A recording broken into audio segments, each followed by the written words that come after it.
एक बात अपने जीवन में सदा उतार करें, घर में अगर तुलसी का क्यारा है तो तुलसी महारानी हमें ये बता देती है कि हमारे घर में सुख आने वाला है कि दुख आने वाला है। जैसे शनि अपना प्रकोप दे रहा है या शनि उतर रहा है, ये किसी से पूछने की जरूरत नहीं पड़ती, अपने आप मालूम पड़ जाता है। कैसे? शनि कथा अगर आपने सुनी हो तो उसमें व्याख्यान आता है शनि कथा में, पांव की चप्पल बार बार टूट रही हो, कमर से नीचे जो वस्त्र पहने हो वो फट रहे हो, कहीं पजामा है, धोती है, आदि वस्त्र हैं, कपड़े हैं, वो अपने आप फट, आज के जमाने में तो फटे फटाए पहनते हैं लोग, फैशन। उसकी गारंटी नहीं है, उसका हम वर्णन नहीं कर रहा। हम जब पहनते हम समझ जाते हैं इसको शनि तो ऑलरेडी लगा ही हुआ। जब उनका घुटना घुटनी सब फटा हुआ दिखता है तो उसमें लग जाता है कि शनि पहले से लग गया बापड़ा, उनके पहने से तो मालूम पड़े। शनि का नियम है, शनि कथा कहती है पांव की चप्पल बार बार टूट रही हो, घिस गई हो, बद्दी टूट रही हो, कुछ कर रही हो, और अगर कमर से नीचे जो वस्त्र पहने हो वो अपने आप फट रहे हो, समझ लेना कि शनि पांव से प्रवेश कर रहा, मतलब अपनी प्रखरता शनि दिखा रहा। किसी मंदिर में गए महाराज और वहां जाने पर चप्पल चली गई तो समझ लेना शनि की कुदृष्टि अब पड़ना बंद होना चालू हो गया। कितना सुंदर कहा है महाराज। जूता चप्पल आज के जमाने में तो फैशन हो गई साहब, घर की चप्पल अलग होती है, बाहर की चप्पल अलग होती है। लोग घर में चप्पल किचन तक में पहन के जाते हैं। अरे पानी ले जाओ सियोर से, रसोई घर में लोग चप्पल पहन कर जाते हैं, जहां भगवान का प्रसाद बन रहा है, जहां अन्नपूर्णा निवास कर रही है, और पूछो तो कह किचन की चप्पल है तो माथे पे रख लो। तुम अपनी मां को जरूर देखना है एक बार, वो बूढ़ी मां कितनी बार किचन में चप्पल पहन कर गई, मुझे जरूर फोन कर कर बताना। बूढ़ी मां रसोई घर में आज भी बिना चप्पल के जाती है, और बहुओं की कहीं एड़ी नहीं फट जाए, ठंड नहीं बैठ जाए, इसलिए ये रसोई घर तक में चप्पल पहन कर जाती है। सूर्य नारायण की कथा पढ़ना, शनि महाराज की कथा पढ़ना, और गरुड़ पुराण की कथा पढ़ना, जिन जिन कथाओं का हम व्याख्यान कर रहे हैं उसको पढ़ना जरूर हो। क्या लिखा है? घर के अंदर जब चप्पल जाती है, रोग, बीमारी, कष्ट, तकलीफ चालू हो जाती है। तुमने चप्पल क्यों पहनी? ठंड नहीं बैठ जाए, रोग नहीं बैठ जाए। घर के अंदर उतना बढ़ गया, एक कालीन बिछा दो, एक दरी बिछा दो, मोटा आसन बिछा दो, जिस पर तुम चल लो।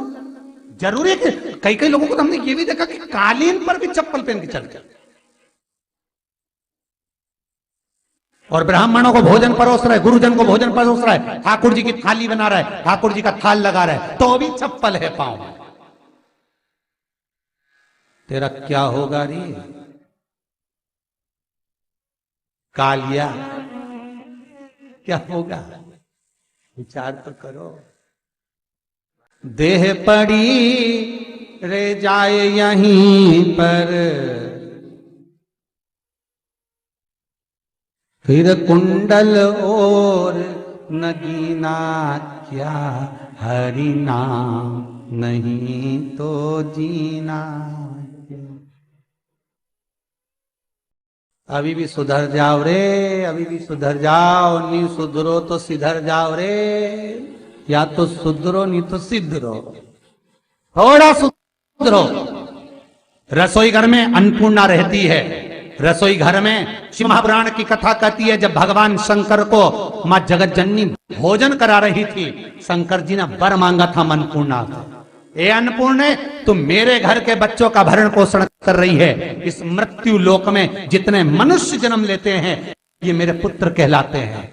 तो अन्नपूर्णा ने कहा, चिंता मत करना भोलेनाथ, जिस जगह पर एक स्त्री, बेटी, कन्या या घर की बहू या बूढ़ी मां भोजन बनाएगी, उस जगह पर मैं अन्नपूर्णा उसके शरीर में प्रवेश करूंगी। वो रसोई घर नहीं होगा, वो मेरा और तुम्हारा मंदिर कहलाएगा। अब मंदिर में चप्पल पहनकर भोजन का निर्माण करना ये श्रेष्ठता है। एक आसन पटक लो आप रसोई घर के अंदर, जिस आसन पे खड़े होकर आप भोजन बना लो। मोटा सा आसन रख लो, चप्पल की जरूरत ही नहीं। श्रीमद् भागवत कथा कर रही है, तुलसी का मात्र तो शनि अपनी दृष्टि बता देता है। शास्त्र कहता है जब घर के अंदर प्रवेश करने के, जब आप घर में प्रवेश करें तो एक कोने में चप्पल को उतार दें। बाहर जगह नहीं है तो घर के अंदर प्रवेश कर कर लेफ्ट में चप्पल को उतार दें और 7 या 3 कदम के अंदर चप्पल उतर जाना चाहिए घर के अंदर में। और उसके बाद अगर चप्पल अंदर प्रवेश कर रही है तो राहु केतु शनि के साथ प्रवेश करते हैं, जिसके घर में बीमारी कभी पीछा नहीं छोड़ती। शनि कथा, सूर्य की कथा का स्मरण करिए, आपको मालूम है, पहचान हो जाता है। महाराज तुलसी बता देती है कि आपके घर की दशा क्या है। बार बार जल डालने के बाद भी तुलसी सूख रही है, बार बार आप पूजन कर रहे हैं, पाठ कर रहे हैं तो भी तुलसी के दल सूख रहे हैं। तुलसी बता देगी कि तुम्हारे घर में तकलीफ आने वाली है, कष्ट आने वाला है, सूख रही है। किसी ने जरूर कुछ ना कुछ ऐसा है कि इसमें घर में कुछ तकलीफ आएगी, तुमने लगाया फिर सूखी, फिर लगाया फिर सूखी। तुलसा महारानी बता देती है कि कष्ट है।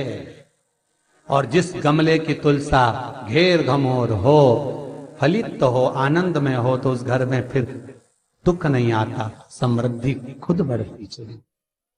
जिन शंकर भगवान को आप जल चढ़ाते हो, जिन ठाकुर जी से आप लाड लड़ाते हो, जिन भगवान कृष्ण का आप स्मरण करते हो, राधा रानी का आप नाम जाप करते हो, जिस परमात्मा का आप भजन कर रहे हो, कीर्तन कर रहे हो, नाम जाप कर रहे हो, नाम स्मरण कर रहे हो, उससे तुम्हारा एक संबंध होना चाहिए, एक रिश्तेदारी होना चाहिए। और उससे जब तुम्हारा कोई संबंध रहेगा, उससे जब तुम्हारी कोई रिश्तेदारी रहेगी, तो उस रिश्तेदारी में जैसे ही आपके प्राण छूटे और छूटते से ही आप जब गए तो जाते ही आप कहोगे कि कृष्ण से मेरा ये संबंध है, वो मेरा पुत्र, वो मेरा भाई, वो मेरा बेटा, वो मेरा सगा, वो मेरा रिश्तेदार, वो मेरा कुटुंबी, वो मेरा पुत्र। जब कहोगे तो तुरंत प्रवेश हो जाए। महाराज भगवान से संबंध होना चाहिए। कई लोग भगवान को सवेरे से रिझाने बैठते हैं तो भगवान को बनी बनाई बात कहते हैं। ये पाठ कर लो, ये पाठ कर लो, ये पाठ कर लो, ये स्तुति कर लो, सारा बना बनाया। तुमने अपने दिल से कौन सी स्तुति गाई? तुमने अपने दिल से कौन सा भगवान को निवेदन करा, कौन सा नमन करा? बस सवेरे उठना है, नहाना है, भगवान के सामने जाना है, भगवान को नहलाना है, कपड़े पहनाना है, अगरबत्ती लगाना है, थोड़ा सा शक्कर का भोग लगाना। इतने सारे देवी देवता, शंकर जी, राम जी, गणेश जी, सारे देवता, और 2 खुरमा लेके आए, 1 बालूशाही लेके आई, 2 मठरी लेकर आ गई, 1 मठरी लेकर आ गई, और भगवान को इतनी सी कटोरी में रख दी। अब बोले, कई लोगों से पूछा, इतनी सी कटोरी में 1 मठरी, 1 खुरमा, और रोज मठरी खुरमा एक साथ नहीं रखती। वो तो आज दिन मठरी का भोग लगा दिया, कल खुरमे का लगाएगी, परसों गुजिया का, परसों पपड़िया का, कोई डब्बे में भरे भराए रखे, रख दिया। और 1 लड्डू रोज लगा देगी, इतना बड़ा। तो पूछा, इतना सा लड्डू और इतने सारे भगवान कैसे खाते होंगे? तो क्या भाव से। तो हमने कहा, तुम भगवान को क्यों? बहुत दुख है गुरु जी, बहुत